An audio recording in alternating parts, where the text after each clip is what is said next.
T V channel نے چلایا کہ بھائی یوٹیوب کی ارننگ, ایک سعودیہ کے ایک مفتی صاحب انہوں نے فتویٰ دیا ارننگ حرام ہے. مجھے کسی نے کلپ بھیجا, مجھے لوگ اس لیے بھیجتے ہیں چڑھانے کے لیے نا چڑھانے کے لیے بھیجتے ہیں. وہی بات ہے, میں بتا چکا ہوں کہ بھائی ہم نے تو جب اس کے جائز ہونے کا فتویٰ دیا, ہمارا تو کوئی مونیٹائزیشن تھی نہیں, نہ ہمارا چینل تھا. ہم نے تو عوام کے لیے کہ اس کے جائز ہونے کے دلائل کیا, وہ تو ایک الگ ٹاپک ہے, میں 20 دفعہ وہ دلائل دے چکا ہوں.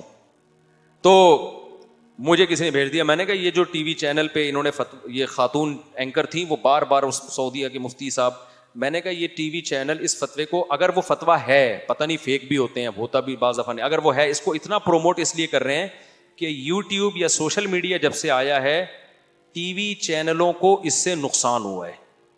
ان کے جو ایڈورٹائز تھے نا, ان کے ریٹ کیا ہوئے ہیں, کم ہوئے ہیں, کیونکہ کمپنی اب ٹی وی پہ اپنا اشتہار چلانے کی محتاج نہیں ہے. وہ ٹی وی زیادہ پیسے مانگ رہا ہو, چینل زیادہ پیسے مانگ رہا ہو, تو وہ یوٹیوبرز کو دے دیتے ہیں. یہ بڑا نقصان ہوا ہے اس سے, سمجھ رہے ہو کہ نہیں سمجھ رہے؟ تو میں نے کہا اب یہ ٹی وی چینل جو ہے نا اتنے نیک بن گئے ہیں کہ اب یہ یوٹیوب کی ارننگ کے حرام ہونے کے فتوے کو کیا کر رہے ہیں, شائع کر رہے ہیں. لیکن اس خاتون تک میرا کوئی پیغام پہنچا دے کہ اگر یوٹیوب کی ارننگ حرام ہے تو جس بیس پہ حرام ہے اسی بیس پہ ٹی وی کی ارننگ بھی کیا ہے, حرام ہے. کیونکہ ایڈ وہاں بھی اسی ٹائپ کے چل رہے ہوتے ہیں جو ٹی وی پہ. اور جب ٹی وی کی ایڈ سے ارننگ حرام ہے تو ٹیلی ویژن چینل نیوز اینکر یا دوسرے اینکروں کو جو تنخواہ دیتا ہے, پیسے دیتا ہے, وہ تو ایڈورٹائزمنٹ ہی کی کمائی سے دیتا ہے نا.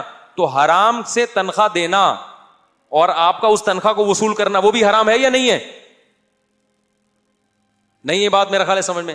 تو بعض لوگوں کو نا ویسے ہی مولویوں سے کوئی ٹھڑک ہے پاکستان میں, مولویوں سے کیا ہے ذاتی طور پہ ٹھڑک ہے, کیونکہ ان کا چینل مونیٹائز ہو گیا, ان کے پاس پیسے آ رہے ہیں, تو اب وہ کروٹیں بدل رہے ہیں کہ یار یہ مولوی کیوں پیسے کمانا شروع کر دیے, لہذا سارا زور یوٹیوب کی مونیٹائزیشن پہ لگایا ہوا ہے انہوں نے. ٹی وی کی ارننگ کو وہ کوئی بھی نہیں بیٹھ کے کہے گا کہ حرام ہے. اور لاکھوں کروڑوں لوگ ہیں, لاکھوں کروڑوں نہ بھی اور لاکھوں لوگ ہیں جو ٹی وی میں جائز کام کر کے پیسے کما رہے ہیں. اگر کوئی ڈراموں فلموں کے ذریعے کما رہا ہے وہ تو ہم بھی ناجائز کہتے ہیں, لیکن ٹی وی میں جو نیوز اینکر ہیں ان کی تنخواہ کو کسی نے حرام کہا؟ ان کی تنخواہ تو حلال ہے بھائی, وہ خبریں پڑھ کے سنا رہا ہے وہ, یا اور کوئی جائز. ٹی وی میں ڈاکٹرز بھی آتے ہیں, ان کی خدمات سے فائدہ اٹھایا جاتا ہے, ان کو پیسے دیے جاتے ہیں, وہ پیسے بھی ایڈورٹائزمنٹ سے دیے جاتے ہیں. تو صرف یہ مولویوں کی تنخواہ میرے بھائی حرام نہیں ہوگی, نیوز چینل کے جتنے اینکر ہیں ان کی آمدن حرام ہو جائے گی, جتنے ڈاکٹر ٹی وی میں آ رہے ہیں جن کو ان کا معاوضہ دیا جا رہا ہے ان کی ارننگ بھی کیا ہو جائے گی, حرام ہو جائے گی. تو آپ کو صرف ایک مولوی ہی ملا ہے اپنی ٹھڑک پوری کرنے کے لیے. آپ ڈاکٹروں کو بھی لتاڑو کہ تم یوٹیوب چینل بنا کے کما رہے ہو, حرام کما رہے ہو. آپ جو کھانا پکانے کی ترکیب میں ڈال رہے ہیں, ریسیپیز بتا رہے ہیں, ان کو بھی لتاڑو کہ تم یوٹیوب کے ذریعے کیا کر رہے ہو, حرام کما رہے ہو. ان کو کوئی نہیں کہتا. تو اس لیے یہ جو فتویٰ دیا جا رہا ہے نا, اس کے پیچھے اخلاص کا عنصر نظر نہیں آتا. سمجھتے ہو کہ نہیں سمجھتے؟ اور ہم اس پہ ڈیپینڈ کرتے بھی نہیں ہیں. اس پہ چینل تو ہمارا اب بنا ہے نا, بچے ہمارے بہت پہلے سے پیدا ہوئے ہیں, ٹھیک ہے نا, ہمارا تو گزارا ویسے بھی ہو رہا تھا, وہ ہو جائے گا. بہت سے لوگوں کا نوالا آپ چھین لو گے, ان کا نوالا بند ہو جائے گا.